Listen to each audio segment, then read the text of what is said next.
안녕하세요, 김어준입니다. 지난주 김명수 대법원장 청문회에서 자유한국당의 질의 내용 중에 공식적인 속기록도 녹취록도 없는 것으로 알려진 전국 법원장 회의에서의 발언 내용, 특정 법무부 비서관의 인사 관련 내용, 법원 내 모임의 구체적인 가입자 정보 등이 등장했습니다. 이런 정보들은 사법부의 고등부장, 실국장급이 아니면 알 수가 없고, 이러한 정보가 종합적으로 취합되는 것은 바로 법원 행정처라고 합니다. 법원 행정처는 통상 대법원장의 사람들이 주요 보직을 맡는다고 알려져 있죠. 그렇다는 이야기는 현 양승태 대법원장의 측근 인사들이 차기 대법원장 후보자 인준을 맡겠다고 나선 걸 의미하는 거 아닌가요? 임기가 며칠 남지 않은 현 대법원장 체제가 차기 대법원장 체제의 출발을 이렇게까지 해방한 사례는 듣도 보도 못했습니다. 그것도 특정 정당과 결탁해서 말이죠. 이거 왜 아무도 문제 삼지 않죠? 이게 저만 이상한가요? 김어준의 의문이었습니다.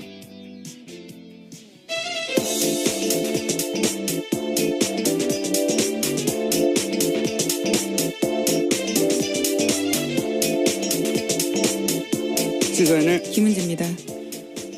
자, 유엔 총회에서 그런지 관련 뉴스가 많죠. 예. 네, 계속해서 나오고 있는데요. 도널드 트럼프 미국 대통령이 현지 시각으로 19일 유엔 총회 연설했습니다. 미국이 위협받으면 북한을 완전히 파괴하는 선택 외에는 없다라고 강조했는데요. 북한을 타락한 국가로 규정하면서 북한이 전 세계를 위협하는 무모한 핵과 탄도미사일을 추구하고 있다고도 주장했습니다. 또 북한과의 어떤 무역도 불법적 행동이라고 지적을 하고 북한과의 경제관계 단절을 유엔 회원국에 촉구했습니다. 자, 트럼프 대통령이 뭐 이런 말 하는 건 한두 번이 아닌데, 매티스 국방장관도 또 관련해서 비슷한 말을 했죠. 네. 네, 강경 발언을 이어갔습니다. 서울에 큰 피해자를 입히지 않는 대북 군사 옵션이 있다라고 밝혀서 논란이 일고 있는데요. 현지 시각으로 18일에 미국 국방부 출입기자들과의 간담회에서 한 발언입니다. 서울을 중대한 위험에 빠뜨리지 않고도 북한이 취할 수 있는 군사 옵션이 있냐라는 기자들의 질문에 있지만 자세하게 얘기하지는 않겠다라고 말했습니다. 세상에 그런 게 어디 있습니까? 예. 1차 대전이 뭐 처음부터 뭐 탱크로 쏘았나요? 예. 총 한 발로 시작된 건데. 자기네 무슨 어벤져스도 아니고. 실제로 미국 내에서 그런 비판이 나왔는데요. 예. MIT 내 핵 비약산 전문가인 비핀 나란 교수 같은 경우에는요. 허핑턴 포스트에다가 극도로 영웅적인 가정이다라고 비판했습니다. 그런 말 했어요. 예. 이건 무슨 영화에나 나온 얘기입니다. 예. 말도 안 되는 소리인데. 근데 이 목적은 최근에 이렇게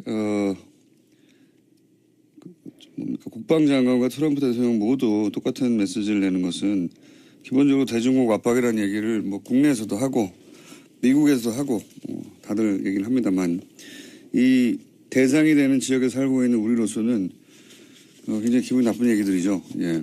불안감을 조정하고 있기 때문에요. 굉장히 문제가 있는 발언이죠. 그러니까요. 예. 중대한 위협에 빠뜨리지 않고 않는 군사 예비라는 게 세상에 어디 있어요. 예.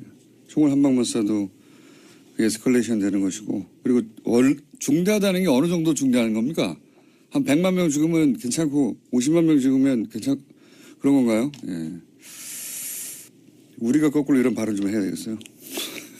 어디다 대고 어디다 대고 예. 진짜 워싱턴에 중대한 위협을 빠뜨리지 않고도 우리가 취할 수 있는 군사 옵션이 있다. 누가 이렇게 얘기해봐요. 가만히 있겠나. 이거 화내야 되는 뉴스예요, 다. 자기들이 뭔데 자꾸 이런. 자, 근데 관련 뉴스가 많아요. 이런 발언들. 뭐 말로 하는 거니까 기본적으로 정치라는 게. 유엔 사무총장도 또 여기에 대해서 한마디 했겠죠, 당연히. 네, 개막 연설에서 발언을 했습니다. 전 세계는 핵전쟁을 우려하고 있다면서 오늘날 핵무기에 대한 걱정은 냉전 종식 이후로 가장 높은 수준이라고 지적하면서요. 그러면서도 정치력이 필요한 시점이다라고 강조하고 있는데요. 험악한 발언들은 자칫 치명적인 오해로 이어질 수 있다면서 최근 도널드 트럼프 미국 대통령과 북한 김정은 위원장 간의 소위 말전쟁을 지적했습니다. 이 말전쟁 지적이야 뭐 전 세계가 다 하고 있는 거고요. 저희도 매번 하고 있는 거고요. 우리나라 언론만 지적을 안 해요. 중계만 하고 이렇게 말하였다라고 보도를 하고 나서 이렇게 말하는 게 우리한테 얼마나 나쁜 것인지 혹은 이렇게 말해서는 안 된다고 말해야 되는데 중계만 하는지 모르겠어요. 트위터랑 발언만. 네, 하는 언론도 이제 있습니다. 해설이 없어요. 해설이.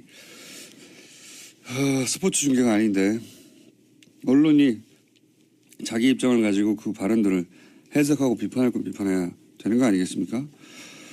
자, 거기 또 이런 발언들이 나오면 또 전문가들 나와서 또 논평하고 그럴 텐데. 네, 어제가 9.19 공동성명 12주년이었기 때문에 또 관련된 발언들이 미국 내에서 많이 나왔습니다. 특히 눈에 띄는 것은 크리스토퍼 힐 전 미 국무부 동아시아 태평양 담당 차관보 이야기였는데요. 이 사람이 육저회담 담당자였어요. 예, 주역이라고 볼 수 있습니다. 예. 일부에서 거론하고 있는 대북 선제 타격론에 대해서 비판했습니다. 북한의 핵무기를 모두 제거할 수 없다라는 건데요. 더 중요한 것은 동맹인 한국이 이를 받아들일 수 있느냐라는 문제라고 안 받아들이죠. 지적했습니다. 네, 당연히. 네, 인구 2천만이 있는 수도권에서 북한 방사포 사정권에 있는데 한국이 그 위험을 감수할 수 있느냐가 중요하다면서 어려운 선택이라고 지적한 겁니다. 불가능한 선택이죠. 예. 그리고 크리스토프 힐, 북한을 상대해서 실제 협상을 해서 결과를 내본 적이 있는 사람이죠. 이 사람은. 예, 9.19 공동성명은 굉장히 중요한 그 비핵 확산에 있어서 중요한 성명입니다. 그래서 이 사람의 기본 입장은 항상 대화가 중요해요. 협상과 대화로 이 문제를 풀어야 된다는 거고요. 그렇죠? 네, 그렇죠. 그런 말을 했을 텐데. 아닌가요? 네, 어제 핵 관련해가지고도 여러 가지 이야기를 했습니다. 그러면서 북핵 문제 같은 경우에는 모두 용인하자라고도 볼 수 없고 현재 상황을 또 편하다고도 볼 수 없다라는 양쪽에 대한 비판도 같이 했었는데요. 북한과의 협상은 협상이면서 북한은 절대 핵을 포기하지 않을 거다라는 강경론에 대해서는 오히려 그러한 주장들이 오히려 강경파의 주장을 뒷받침해주고 있다라고 지적했습니다. 협상 논자죠. 예. 그리고 이 사람이 평소에 이 사람뿐만 아니라 기본적으로 워싱턴의 정치가들이 똑같은 얘기지만 트위터 하지 말라고 하거든요. 예. 네, 그런 이야기도 어제 나왔습니다. 한밤중에 트위터 메시지나 공개된 정상 간의 전화통화로는 부족하다라면서요.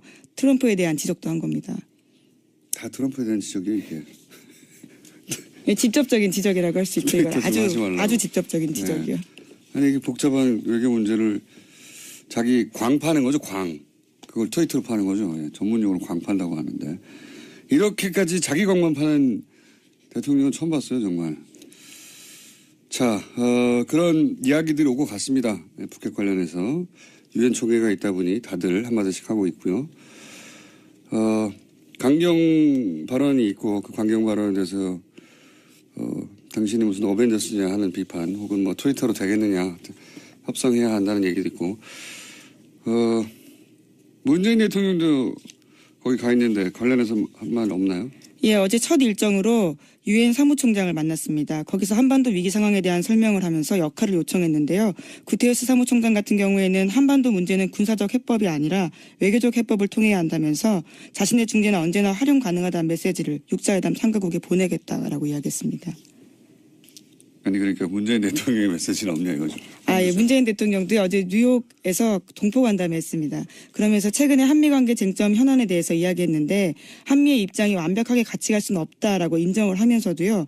오히려 그러한 차이는 자연스러운 거다라면서 그것이 오히려 건강하게 발전시키는데 관계를 발전시키는 데 도움이 된다라고 이야기했습니다. 원론적인 얘기지만 기본적인 방향성이 그렇다는 거고요. 자, 이제 국내로 돌아볼까요? 예.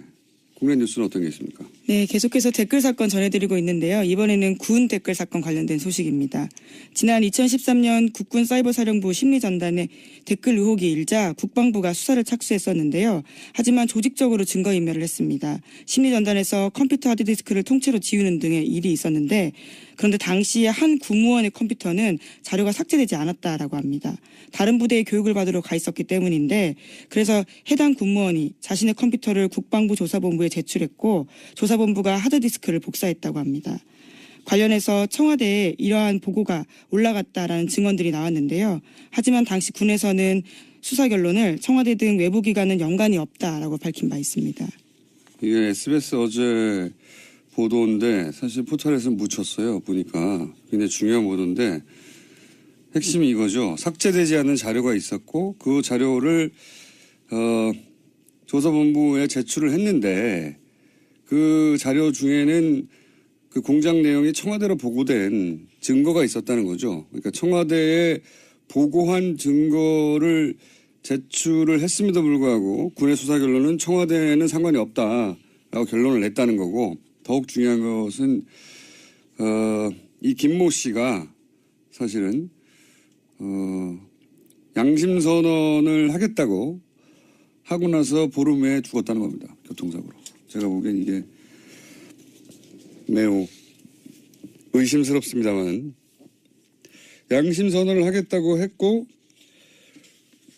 그런 얘기가 나왔는데, 그리고 자료도 제출했고, 증거 자료도, 보름 후에 양심 선언을 하겠다고 한 지 보름 후에 교통사고로 죽었다는 거. 오싹한 내용이죠. 다음은요, 이런 종류의 소위 그 정보기관 관련된 사망 사건들도 지난 10년간 다시 한번 다뤄봐야 된다고 봅니다. 저는. 자, 지나치는 우연이 너무 많아요. 다음 뉴스는요. 네, 이명박 정부 블랙리스트 관련해서 계속 말씀드리고 있습니다. 어제는 방송인 김미아 씨가 피해자로 검찰에 출석했는데요.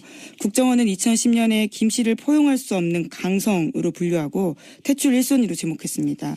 그러면서 광고주를 통해서 출연해서 배제해야 된다는 계획을 세웠는데 실제로 그렇게 됐습니다. 관련 뉴스 계속 나오겠죠. 네. 광고주를 압박해서 퇴출시킨다. 네. 모든 방법을 다 동원했겠죠. 자, 이 호사는 이제 이 피해자들 진술이나 조사가 끝나고 나면 또 다른 내용들이 나오겠죠. 그때 좀 자세히 다루기로 하고요. 다음 뉴스는요. 네, 국정원 민간인 댓글 부대 사건 관련해서 어제 영장 나왔다라는 이야기 드렸는데요. 민병주 전 단장 외에는요, 나머지 2명은 기각됐다라는 소식 전해드립니다. 영장이 기각된 송아무개 민간인 팀장 같은 경우에는 수백 명의 팀원을 거느린 사람이었습니다. 그리고 2009년부터 4년 동안 국정원에서 10억 원의 돈을 받았는데요. 하지만 오민석 서울중앙지법 영장 전담 부장판사는 공무원의 범죄인 이 사건 범행에서 피의자가 차지하는 지위와 역할, 가담 정도, 또 송 씨를 포함한 전체 범행 가담자에 대한 수사 및 진행 상황을 고려하면 영장을 기각하겠다라고 밝혔습니다. 이 정도 되면 저는 이것은 사법부의 독립적인 판단을 존중하고, 또 가능하면 영장을 발부하지 않은 채 수사하는 게 인권 차원에서도 원칙이기도 하고, 그런 원론들을 말할 게 아니라 이 정도면 의도가 있는 거 아닌가 싶어요. 이 민간인 팀장인데 이 팀장이 팀원이 수백 명이었고 10억을 썼는데, 그리고 또 한 사람은 더 웃겨요. 영장 기각한. 또 한 사람은 국정원 직원인데 이제 이 그 댓글 S라고 준 돈을 가로챘다는 거 아닙니까? 네, 자신이 가로챘다라는 겁니다. 근데 영장이 기각됐습니다. 이 사람도 기각됐는데 기각된 이유가 너무 웃겨요. 네, 피의자가 범행을 인정하고 구속영장 청구 이후에 피해 금액을 전액 공탁했기 때문에 영장을 기각한다라고 밝혔는데요. 저는 이게 또 한 번 더 우리 이정열 전 영장 해설 전담 판사를 내일은 연결해야 될 것 같은데 오늘 저희가 준비 못했습니다. 이게 댓글 공작을 밝히겠다는 거잖아요. 근데 중간에 자기가 횡령한 돈을 공탁한 게 이 사건 본질과 무슨 상관이 있나요? 이게 무슨 사건이 무슨 피해를 입혀가지고 건물 부셨다든지 어디 가게 피해 보상을 다투는 사건이 아니잖아요. 심지어 이 인사 같은 경우에는요, 검찰 조사가 임박하자 출국을 시도하기도 했었습니다. 하지만 출국 금지가 되어 있어서 못 나갔고, 또 수사가 들어가자 자신의 휴대전화를 해지했다라고 합니다. 그러니까 증거인멸이나 도주의 위험 다 있는 건데 그 금액을 공탁했다는 게 난 너무 웃깁니다. 이게 경제 사범이나 또는 뭐 그럴 때 돈을 다투는 게 이 사건의 본질일 때 피해액을 이런 게 참작이 돼야지. 이거는 이 사람이 댓글 공작에 주요한 인물이었다는 거잖아요. 그 중에 돈을 횡령을 일부 했다는 거고. 야, 정말 저로서는 이해가 안 가는데 이거는 수사 방해 아닌가요? 저는 그렇게 생각이 되는데 거의. 자, 시간이 좀 남긴 했는데 오늘 미니가 있어요. 예, 양지열 변호사님 저 옆에 들어와서 이미 서 계시거든요. 네, 벌 세우고 있는데 제목만 읽고 끝내도록 하겠습니다. 네, 지난 15일에 오천 살인 사건 관계되어 있는 박용철 씨 유족이 진범을 찾아달라고 경찰청에 고소장 냈습니다.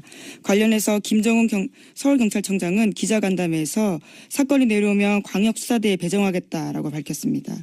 네, 드디어 이제 재수사될 수 있겠군요. 이 사건을 이상하다고 했다가 제가 박근혜 정부 하에서 2년 6개월 구형을 받았어요, 제가. 근데 다 1, 2심 무죄 나지 않으셨습니까? 네. 네. 얼마나 힘들었는데요. 예.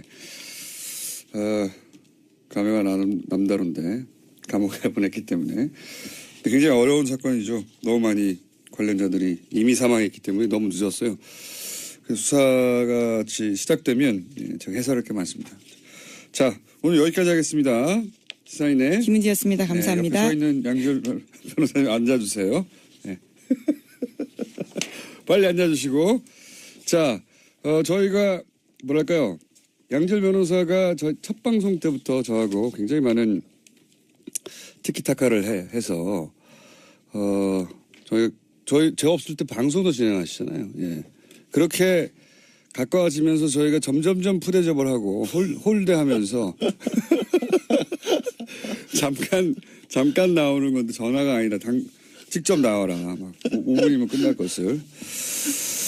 그런 거였어요? 네. 그걸 왜 불렀어요? 자, 5분이면 끝납니다. 왜냐하면 바로 이어서 저희가 이 사이버 사령부 중요한 분이 밖에서 기다리고 계시더라고요. 네네. 네, 잠깐 얘기를 나눴습니다. 네. 국방위 간사분이 나오셨기 때문에 네. 변호사 따위는 네.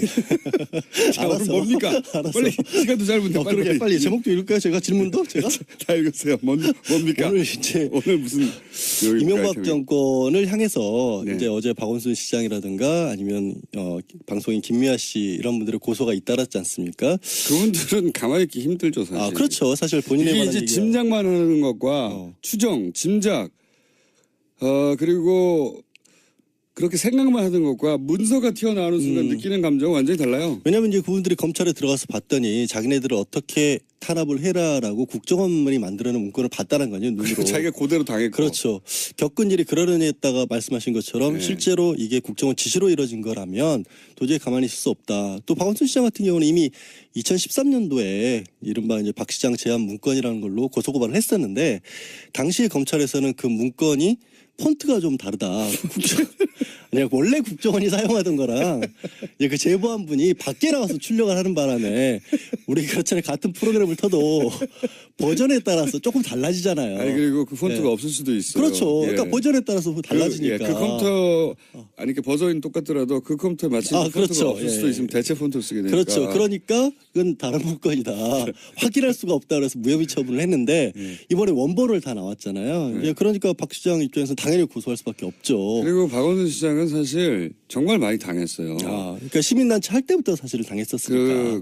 그렇기도 하지만 특히 이제 서울시장 출마하면서 그때부터 이제 어버이연합이 본격적으로 활동을 한 게 그 언저리거든요. 저는 정말 박 시장님 얘기를 하면 그 왜 병원에 기자들이 밖에서 기다리고 있는데 들어가서 엑스레이 사진 찍었는데 그것도 안 믿겠다고 자꾸 재검하자 그런 거 이런 것들은 정말 사람을 2번, 3번 죽이는 일이었잖아요. 근데 국정원 원세훈 그 당시 원장이 사실은 이명박 서울시장 시절부터 쭉 정무부시장이었던 거예요. 부시장이었고 행정부 장관 했었고. 그러니까 서울시장 다음은 대통령 이런 그렇죠. 인식이 머릿속에 있다 보니까 야권의 서울시장 후보들에 대해서 집중적으로 공략을 했던 걸로 보여지고요. 문건 자체가 여권 주요 인사 야권 당시 예. 야권이 있으니까 잠재 가능성이 있음으로 제압해야 한다는 식으로 나와 있어요. 그렇게 제압이라는 단어도 사용이고 그러면서 제일 먼저 동원됐던 게 이제 어버이연합이거든요.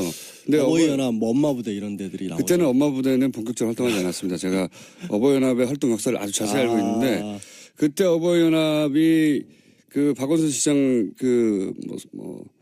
출몰하는 지역이야. 출몰하는 지역 나타나가지고 박 시장이 무슨 범죄자에 출몰을 하게. 그때 정말 웃겼던 건 이거 방송 용어가 아닌데 구호를 그대로 전달해야 사실은 당시 어버이연합이 동원된 게 확실하다는 걸 알 수 있으니까. 저도 원순 예. 원순이 인연 나와 이거예요. 여성용으로 불렀었죠 당시. 박원순 시장이 남자인지 누군지도 몰랐어요. 몰랐죠. 모르는 사람들이 다 나와가지고 물러가라고 하는 거예요.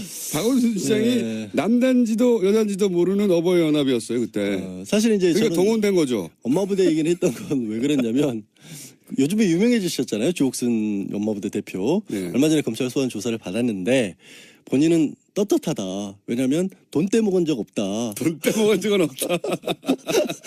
돈을 받은 건 맞는데. 제안을 했고 내가 제안 받은 바에 따라 다 일을 했다라는 식의 그런 진술을 했었기 때문에 돈을 받고 그런 일을 하면 안 된다는 인식이 없는 거죠. 그렇죠. 예. 예. 그러니까 정당한 일을 했다라고 생각을 하신 거죠. 뭐 그런 진술을 했다고 지금 그러니까 알려졌습니다. 아버연합은 그때 활동 초창기였다니까 제가. 예. 그 박원순 서울시장이 남자인지 여자인지도 모른 채 떼거리로 몰려온 거예요 거기에. 그래서 나오라고 막. 예. 예. 하여튼 이제 오늘 주제는 그건 아니고 박원순 시장님은 남자분 맞습니다. 예, 저도 몇 번 뵀는데 남자분이 확실하고요. 근데 이제 이게 이제 결국에는 향하는 게 이명박 대통령을 향해서 가고 있잖아요. 그러다 박 시장이 보니까 어제 이제 이명박 대통령 측근 쪽에서는 이게 이제 뭡니까 정치적 보복이다. 정치적 보복이고 국정원이 근거도 없이 기밀을 누설하고 있다라는 이거는 이제 이명박 대통령이 직접 내놓은 건 아니고요. 네, 뭐 측근으로 측근의 알려진 이름을 사람들이 불러서. 언론을 향해서 주장하고 있는 건데 그럼 측근이 혼자 알아서 했을까요? 알아서 했겠죠. 지금 지금 입장 발표를 안 하고 있잖아요. 아니 왜냐하면 원세훈 전 원장이 이미 지금 유죄 판결을 받았고 그거는 공직선거법이나 정치자금법 위반 국정법 위반이니까 좀 떼낼 수 있다고 쳐요. 근데 이번에 언론 탄압이라든가 연예인 문건 같은 경우에는 피해자들이 명백하게 있잖아요. 공무원의 불법 변호사님? 행위에 대해서 평상시처럼 한 20분 시간이 되신 줄 아나 본데 예. 빨리 앞으로 5분밖에 안 남았어요. 빨리빨리 얘기해주세요. 그러니까 말을 끊지 마세요 중간에. 그렇게 피해자들이 명백하게 있는데 예. 중간에 자기 직속 보하잖아요. 대통령 직속 기관이잖아요. 국정원은 그 국정원에 유일하게 보고할 대상이 대통령입니다. 그렇죠. 국정원이 불법 행위를 해서 피해자가 나왔다라면 이거는 국가배상 책임을 져야 될 문제일 수도 있어요. 관리자 책임을 물어서. 당연히 국가배상 책임을 이렇게 지금 소송도 그렇게 한다는 거예요. 그렇죠. 예. 민사하고 형사하고 나눠서 그러면 이런 정도 상황이면 관여를 안 했더라도 설마 정말 아무 상관이 없어 원전 원장이 알아서 했더라도 부하 직원 잘못했다라는 얘기는 나와줘야 되는데 대통령으로서 책임을 통감한다. 그렇죠. 뭐 이렇게. 오히려 예. 정치보복이라는 얘기가 나오고 있다는 거죠. 근데 기밀 누설이라는 얘기는 근거가 전혀 없는 게 현재 그 국정원에서 2개 TF가 가동 중이에요. 네. 개혁위가 하나 있고 적폐청산 TF가 있는데 적폐청산 TF가 지금 실제 국정원 내부의 서버들을 보고 있는 거죠. 저는 이 사건도 박 전 대통령 사건이랑 많이 유사하다고 보는데 그때 당시 컴퓨터 사용했던 것들이 메인 서버에 그대로 저장돼 있다는 것을 아마 몰랐던 사람들이 좀 있는 것 같아요. 네, 하여튼 그래서 그 메인 서버에 있는 것들을 다 들여다보고 있는데 이거는 현재 국정원장이 내부 직원들하고 외부에서 파견 나온 검사를 동원을 해서 법적 근거가 있다는 말씀이죠. 덜어보는 거죠. 네. 법적 근거가 당연히 있다는 너무 길게 거죠. 얘기하지 마시고요. 법적 근거가 있다. 그리고 오케이. 정치 보복이냐? 정치 보복이자 정치 예. 보복이라면 없는 걸 만들어내거나 그렇죠. 있지도 않은 사실을 조작해서 뒤집어 씌울 때 뒤집어 보복은, 씌우거나 아니면 정말 콩알 많은 걸 가지고 정말 매주를 쓸 때 정치 보복이라고 하는데 네. 지금은 있는 사실 그대로 나오고 있는 것 뿐이거든요. 여기에 대해서는 두 가지 다 그 문서만 가지고 들이대고 있고 피해자들이 나와서 내가 이렇게 피해 당했다고 하는데 그 피해가 고스란히 문서에 써 있는 계획이야. 그렇죠. 계획이 실행된 결과로 그 피해자들이 나도 당했다고 나온 거거든요. 저도 이거 지금 들고 있는 게 그때 당시 KBS 추진방안 문건인데 말들이 정말 웃겨요. 음모 분쇄, 편파 방송 획책, 뭐 고강도 인적 쇄신. 그러니까 그야말로 도대체 이런 말들까지 써가면서 방송사의 연예인들에 대해서 탄압을 해야 그리고 될까 싶을 MBC 시사방송 정도인데. 없애라고 하는 거 없어질 때 우리가 저거 이제 시사방송 다 없앴다라고 결과를 가지고 말했는데 이게 틀림없이 이제 정권에 불편할 방송들을 없앤 거라고 했는데 그게 계획에 의해서 실행됐다는 그렇죠. 거 그게 아닙니까? 이제 세부 추진 방안 중에 시사 프로, 시사 매거진 PD 수첩, 편파 방송 주도를 황골 탈퇴해야 된다. 손땡땡 반드시 교체. 이런 손석기 사장 아니 손땡땡이라고 돼 있다니까 왜 그러세요? 그거는 예 반드시 교체 이런 식으로 돼 있단 말이에요. 언론에 배포할 때 그렇게 한 거고요.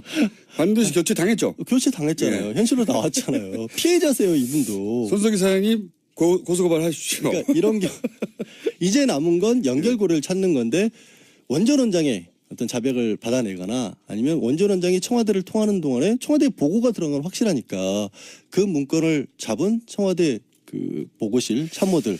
이제 대통령 아마도 독대했을 텐데 독대 시에 문서를 들고 가서 주고 받고 하진 않았을 것 같아요. 아, 근데 가능성이 있는 게요. 그거를 뭐 남기진 않았을 거예요. 근데 이거는 다른 사안이다만 지금 김관진 전 국방장관에게 예. 보고했던 문건들 같은 내용들이 김관진 장관에게 남아있진 않은데 누가 가서 내가 김관진 장관에게 보고했다라고 일시하고 문건 내용까지 적은 식으로 그러니까 기억이 나는 김관진 거예요. 국방장관이 대통령에 보고할 문서를 내가 들고 와서 김 장관에게 보고를 했다. 보고했고 그래서 그 문서를 들고 갔다. 네, 뭐 이런 확인했다. 식의. 이런 식의 것들이 나온다라는 거예요. 그 간접적으로. 그런 것들이 좀 쌓인다라고 한다면 늘 얘기하다시피 가리키는 정황 화살표가 너무 많고 뚜렷하다면 피할 수 없을 수도 있죠. 확인해야 되지만. 그러면 지금 양 변호사님의 추정으로 마지막 질문인데요. 네. 이명박 전 대통령이 요 사건 관련해서 소환될 거라고 보십니까? 저는 가능성이 굉장히 높아져 가고 있다. 높아져 가고 예, 있다. 국정원 나왔고 군이 나왔잖아요, 벌써. 일단 근데 이제 그 민사 형사를 이 피해자들이 다 걸었기 때문에 네. 최소한 참고인 조사로라도 받아야 될 상황이 되어 가곤 합니다. 그렇죠. 최소한. 예. 예. 당사자니까 사실은 이제 고소의 당사자죠. 참고인을 불릴지 뭘로 불려올지 모르지 소환 가능성이 좀 높아지는 것 같아요. 근데 명확한 건 좀 찾긴 해야 될 거예요. 그래 어쨌든 국정원 어쨌든 전직 대통령이고 때문에 추정이나 혹은 주장만으로는 소환되지 않을 것 같고요. 좀 구체적인 문서가 나와야 소환될 것 같은데 이제 가시죠. 갈게요. 지금까지 몸과 마음이 순수한 양지열 변호사였습니다. 이것도 제가 합니다, 이제. 네, 그렇죠. 그런 말을 했을 텐데. 아니면 네, 어제 핵 관련해가지고도요 여러 가지 이야기들을 했습니다. 그러면서 북핵 문제 같은 경우에는 모두 용인하자라고도 볼 수 없고 현재 상황을 또 편하다고도 볼 수 없다라는 양쪽에 대한 비판도 같이 했었는데요. 북한과의 협상은 협상이면서 북한은 절대 핵을 포기하지 않을 거다라는 강경론에 대해서는 오히려 그러한 주장들이 오히려 강경파의 주장을 뒷받침해주고 있다라고 지적했습니다. 협상 논자죠. 예. 그리고 이 사람이 평소에 이 사람뿐만 아니라 기본적으로 워싱턴의 정치가들이 똑같은 얘기지만 트위터 하지 말라고 하거든요. 예. 네, 그런 이야기도 어제 나왔습니다. 한밤중에 트위터 메시지나 공개된 정상 간의 전화통화로는 부족하다라면서요. 트럼프에 대한 지적도 한 겁니다. 다 트럼프에 대한 지적이에요, 이게. 예, 직접적인 지적이라고 할 수 있죠. 이건 트위터 좀 하지 말라고. 아주 직접적인 지적이요. 아니 이게 복잡한 외교 문제를 자기 광 파는 거죠, 광. 그걸 트위터로 파는 거죠. 예, 전문용어로 광 판다고 하는데 이렇게까지 자기 광만 파는 대통령은 처음 봤어요, 정말. 자, 그런 이야기들이 오고 갔습니다. 예, 북핵 관련해서 유엔 총회가 있다 보니 다들 한마디씩 하고 있고요. 강경 발언이 있고 그 강경 발언에 대해서 당신이 무슨 어벤져스냐 하는 비판 혹은 뭐 트위터로 되겠느냐 협상해야 한다는 얘기도 있고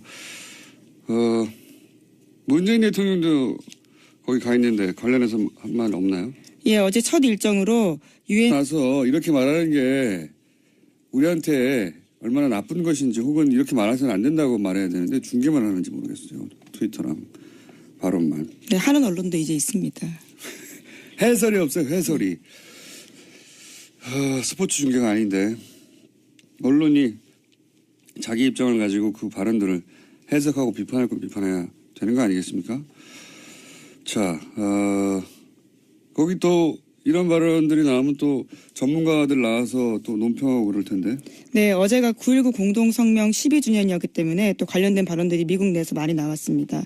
특히 눈에 띄는 것은 크리스토퍼 힐 전 미 국무부 동아시아 태평양 담당 차관보 이야기였는데요. 이 사람이 육자회담 담당자였어요. 예, 주역이라고 볼 수 있습니다. 예. 일부에서 거론하고 있는 대북 선제 타격론에 대해서 비판했습니다. 북한의 핵무기를 모두 제거할 수 없다라는 건데요. 더 중요한 것은 동맹인 한국이 이를 받아들일 수 있느냐라는 안 문제라고 받아들이죠. 지적했습니다. 네, 당연히. 네, 인구 2천만이 있는 수도권에서 북한 방사포 사정권에 있는데 한국이 그 위험을 감수할 수 있느냐가 중요하다면서 어려운 선택이라고 지적한 겁니다. 불가능한 선택이죠.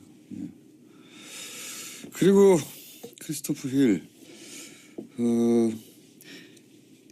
북한을 상대해서 실제 협상을 해서 결과를 내본 적이 있는 사람이죠. 이 사람은. 예, 9.19 공동성명은 굉장히 중요한 그 비핵 확산에 있어서 중요한 성명입니다.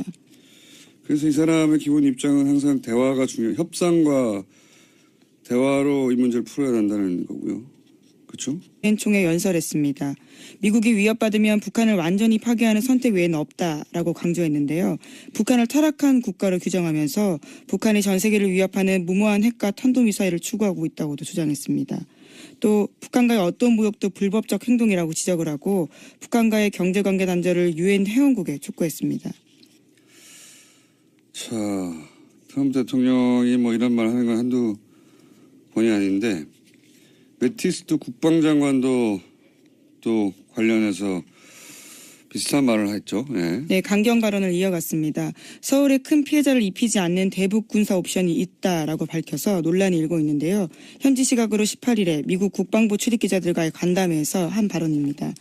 서울을 중대한 위험에 빠뜨리지 않고도 북한에 취할 수 있는 군사 옵션이 있냐라는 기자들의 질문에 있지만 자세하게 얘기하지는 않겠다라고 말했습니다. 세상에 그런 게 어디 있습니까? 예. 1차 대전이 뭐 처음부터 뭐 탱크로 쐈나요? 예. 총 한 발로 시작된 건데. 자기가 무슨 어벤져스도 아니고. 실제로 미국 내에서 그런 비판이 나왔는데요. 예. MIT 내 핵 비확산 전문가인 비핀 나랑 교수 같은 경우에는요. 허핑턴 포스트에다가 극도로 영웅적인 가정이다라고 비판했습니다. 그런 말 했어요. 예. 이건 무슨 영화에나 나온 얘기입니다. 예. 말도 안 되는 소리인데. 근데 이 목적은 최근에 이렇게 뭡니까? 국방장관과 트럼프 대통령 모두 똑같은 메시지를 내는 것은 기본적으로 대중국 압박이라는 얘기를 뭐 국내에서도 하고.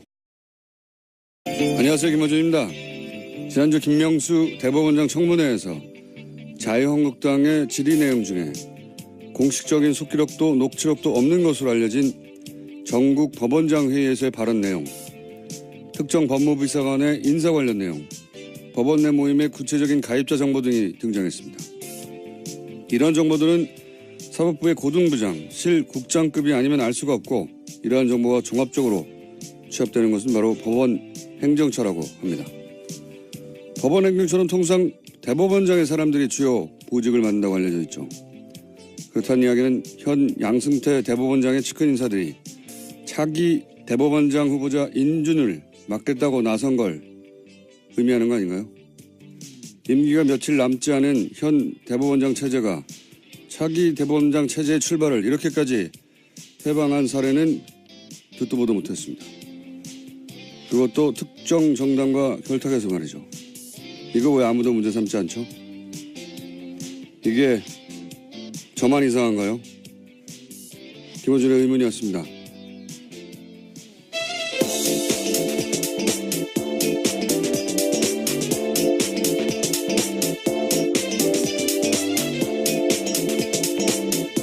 시사인의 김은지입니다. 자, 유엔 총회에서 그런지 관련 뉴스가 많죠. 예. 네, 계속해서 나오고 있는데요. 도널드 트럼프 미국 대통령이 현지 시각으로 19일 유엔 미국에서 하고 다들 얘기를 합니다만 이 대상이 되는 지역에 살고 있는 우리로서는 굉장히 기분 나쁜 얘기들이죠. 예. 불안감을 조정하고 있기 때문에요. 굉장히 문제가 있는 발언이죠. 그러니까요. 예. 중대한 위협에 빠뜨리지 않고 않는 군사 예비라는 게 세상에 어디 있어요. 예. 총을 한 방만 쏴도 에스컬레이션 되는 것이고 그리고 중대하다는 게 어느 정도 중대한 겁니까? 한 100만 명 죽으면 괜찮고 50만 명 죽으면 그런 건가요? 예. 우리가 거꾸로 이런 발언 좀 해야 되겠어요. 어디다 대고 어디다 하시네요. 대고 예. 진짜 워싱턴에 중대한 위험을 빠뜨리지 않고도 우리가 취할 수 있는 군사 옵션이 있다. 누가 이렇게 얘기해봐요. 가만히 있겠나. 이거 화내야 되는 뉴스예요 다. 자기들이 뭔데 자꾸 이런. 자, 근데 관련 뉴스가 많아요. 이런 발언들. 뭐 말로 하는 거니까 기본적으로 정치라는 게. 유엔 사무총장도 또 여기에 대해서 한마디 했겠죠, 당연히. 네, 개막 연설에서 발언을 했습니다. 전 세계는 핵전쟁을 우려하고 있다면서 오늘날 핵무기에 대한 걱정은 냉전 종식 이후로 가장 높은 수준이라고 지적하면서요. 그러면서도 정치력이 필요한 시점이다라고 강조하고 있는데요. 험악한 발언들은 자칫 치명적인 오해로 이어질 수 있다면서 최근 도널드 트럼프 미국 대통령과 북한 김정은 위원장 간의 소위 말전쟁을 지적했습니다. 이 말전쟁 지적이야 뭐 전 세계가 다 하고 있는 거고요. 저희도 매번 하고 있는 거고요. 우리나라 언론만 지적을 안 해요. 중계만 하고 이렇게 말하였다라고 보도를 하고